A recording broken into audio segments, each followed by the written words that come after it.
Let's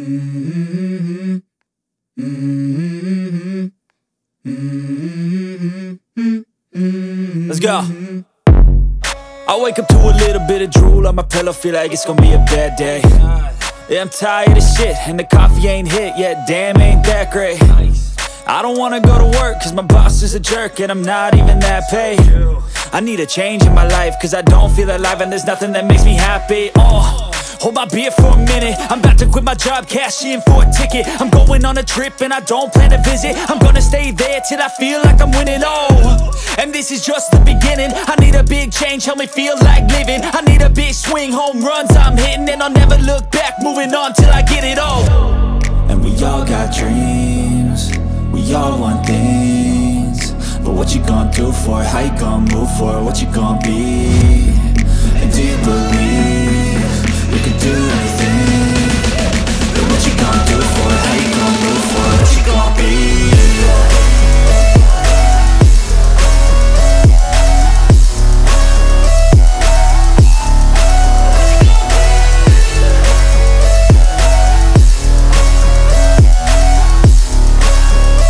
Let's go! Hey! Yeah, this is my life, my strife, my right to fight, to die on. And this is my game to play, to claim a brand new name, And I ain't gonna lie to you, I'm a bit nervous that I might screw everything up that I've ever done. But what's the point of living if you ain't having fun? I guess I'll try this, try that, might miss, gotta find what I'm good at. I guess I look here, look there, over where am I scared, where am I at? I gotta make it in this life, whatever makes me happy, know I'm doing things right. Sipping in the summer on a goose and Sprite, or find a nightclub for the end of the night, And we all got dreams, we all want things, but what you gonna do for it? How you gonna move for it? What you gonna be? And do you believe you can do anything? But what you gonna do for it? How you gonna move for it? What you gonna be?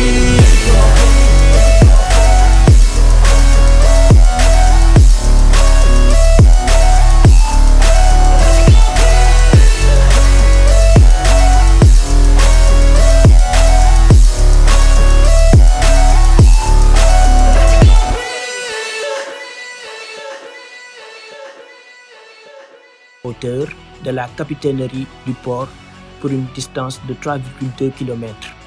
Depuis 2001, la Fédération sénégalaise de natation et de sauvetage a décidé de porter la distance à 5 km avec comme point de départ la plage de la Voile d'Or. Lors de la toute première édition en 1985, c'est Hachim Badji du club du Jaraaf qui entre dans l'histoire en devenant le premier vainqueur de l'épreuve. Alors ouais, moi j'ai gagné la première traversée en 1985 et c'était vraiment un plongeon dans l'inconnu pour tout le monde. Donc on était, je sais pas combien, un peu moins de 100 et donc on est parti du port de Dakar et tout. C'est intéressant parce qu'on est tous arrivés avec les cheveux pleins de mazout. Donc on n'avait pas peur, on est parti. Et c'était vraiment une découverte pour tout le monde. Découvrir la haute mer. Nager en haute mer, c'est pas aussi simple que ça. Hein, les courants, les vagues, tout ça, autre et tout, c'était très intéressant. Et pour moi, en fait, c'est qu'on s'est rendu compte à l'arrivée. C'est une fois que je suis arrivé, et au fur et à mesure que les autres frères nageurs, tout ça arrivaient, quand on a vu l'ampleur que c'était, c'est un peu plus tard qu'on a réalisé ce qu'on avait fait. Et on savait qu'on avait fait quelque chose de... on était précurseurs. Et on savait qu'on avait fait quelque chose de spécial. Et c'est à ce moment-là qu'on s'était dit qu'on allait recommencer ça l'année suivante. Et si possible, le faire chaque année. Mais pour moi, c'était, en fait, comme c'était la première fois, d'accord, j'avais gagné la compétition, je disais, bon, je pensais que j'étais le premier à le faire, comme on dit ailleurs, premier à tout jamais, à le faire. Mais je pense que c'est au fur et à mesure des années. C'est en voyant l'événement que c'est devenu, que petit à petit, ensuite, je me suis rendu compte de ce qui a été accompli. Disons que la fierté est venue beaucoup plus tard. Et en fait, la réalité, c'est que ce sont mes frères nageurs qui en ont fait quelque chose d'énorme et qui, quelque part, m'ont fait comprendre de ce que j'avais réalisé. Parce que des fois, quand on le fait le premier, on ne se rend pas forcément compte. L'année suivante, en 1986, Son coéquipier Mohamed Diop s'impose à son tour, confirmant la domination du Jaraaf à ses débuts. J'ai eu la chance de gagner en 1986.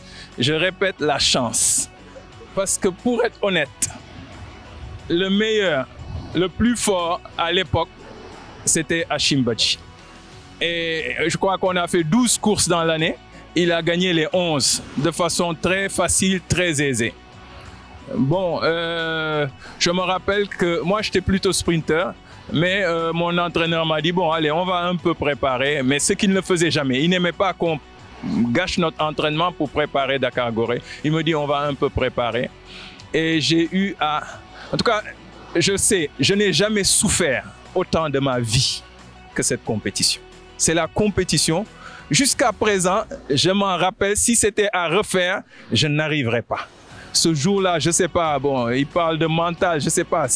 Mais ce jour-là, Hachim a sorti mon cœur était ici. Ça, je peux le dire, à un moment, le cœur était là. Et je disais, mais non, ce n'est pas possible. Et voilà, moi, je ne vais faire qu'une seule chose, c'était suivre Hachim jusqu'au bout. Et puisque j'étais bon sprinter, essayer de... voilà, mais je n'ai pas eu un sentiment. Moi, mon seul sentiment, c'est que, oui, le sentiment que j'ai maintenant à y revoir, c'est que j'ai su que je pouvais amener mon esprit, mon corps, mes muscles jusqu'à ce niveau.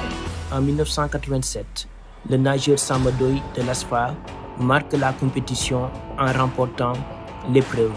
Aujourd'hui, il demeure le recordman de victoires avec un impressionnant palmarès de 7 victoires.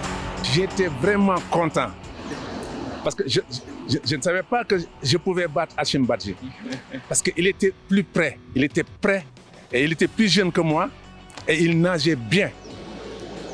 Donc moi je nageais, je l'ai dit à moi, mais je faisais 8 heures de temps des fois. Je m'entraîne le 7 heures jusqu'à 2 heures et j'avais mon vélo. Je pédalais, après je pars à la piscine pour m'entraîner avec l'équipe de Jaraaf. Tu vois, parce qu'il n'y avait plus de sélection, mais eux ils s'entraînaient et moi aussi je les rejoignais pour s'entraîner avec eux. Mais quand j'ai battu Hachim Badji, j'étais vraiment content.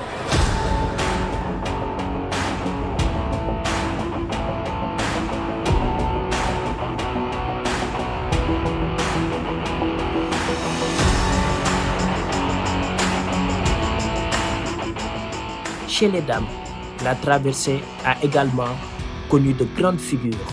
La plus marquante reste Zeina Saeli, qui détient le record féminin avec 6 victoires. Elle incarne l'excellence et la longévité de la compétition au fil des ans. Dakar-Gorée, une des plus grandes traversées de natation au Sénégal, qui m'a portée parce que c'était une compétition incroyable que j'ai vécu pendant plusieurs années. J'ai commencé à l'âge de 9 ans. Mon père m'a vraiment encouragée à nager jusqu'à l'île de Gorée. Donc pour un enfant de 9 ans, vous imaginez bien que ça fait peur, c'est flippant et quelque part, il y a beaucoup de curiosité. Mais la force et le courage que papa m'a donné m'a poussé en tout cas à croire en moi et à ne pas avoir peur. Sûr, j'ai suivi mon père parce que grâce à lui, et encore une fois je dis, j'ai surmonté les plus grandes épreuves de ma vie grâce au courage que j'ai eu, grâce à lui. Et donc c'était que de l'entraînement, beaucoup de sacrifices, parce que j'étais à l'école. Et entre le midi et 2, quand il fallait aller déjeuner à la maison avec mes collègues, quand je les voyais aller faire la pause de midi et 2, moi, le midi et 2, c'était en mer. Il me jetait dans l'eau, il prenait son kayak et il nous entraînait à ma grande sœur et moi, Dina. On faisait des traversées à ne plus en finir. Et c'est comme ça que ça a commencé, même avec la communauté libanaise. Ça a créé une ambiance quand même assez particulière parce qu'on était toutes les deux au tout début, toutes seules. Et puis suite à ça, on a eu vraiment énormément de nageurs qui nous ont rejoints dans l'aventure. Et bien sûr, je passe les détails de toute la fédération sénégalaise, tous les athlètes sénégalais. Je vais nommer bien sûr Samandoy, Ablai Chao, Tchernoba, Mohamed Diop, toute cette clique, quoi. Abouli, bien sûr. Toute cette clique avec qui on s'est entraîné. Mangone Sam, avec qui on s'est entraîné pendant des années. Là, je parle de mes débuts. C'est après que Malik Fall est venu, en fait. Mais au tout début, quand j'avais 9 ans, j'étais avec tous ces hommes, toutes petites comme ça, et je me retrouvais avec des grands athlètes sénégalais, et j'étais contente parce que j'étais impressionnée. Mais un jour, me dire qu'un jour, j'allais avoir, pas leur taille, mais un peu leur niveau, puisque je me suis retrouvée, après plusieurs années, à les confronter dans l'eau. Et ça a été beaucoup d'entraînement, beaucoup de foi aussi en cette victoire-là, un jour qui allait arriver, parce que j'y ai cru et parce que aussi j'aime l'endurance. J'aime nager de longue distance, j'aime préparer ma course, j'aime prendre du plaisir. J'aime nager et je suis passionnée, donc quand je nage, voilà, c'est pour préparer quelque chose. Et cette course, je l'ai appréciée. Toutes les années que je l'ai faite, je l'ai appréciée encore mieux chaque année suivante parce que j'apprenais quelque chose à chaque fois que je finissais un Dakar Gorée. Je me disais, le prochain Dakar Gorée, je vais faire mieux comme ça. La traversée Dakar Gorée, au-delà de la performance sportive, symbolise le courage, la persévérance et l'unité. Cette tradition sportive est devenue une véritable fierté nationale. Rendez-vous cette année, ce 28 septembre 2025, pour la 36e édition de la traversée Dakar Gorée.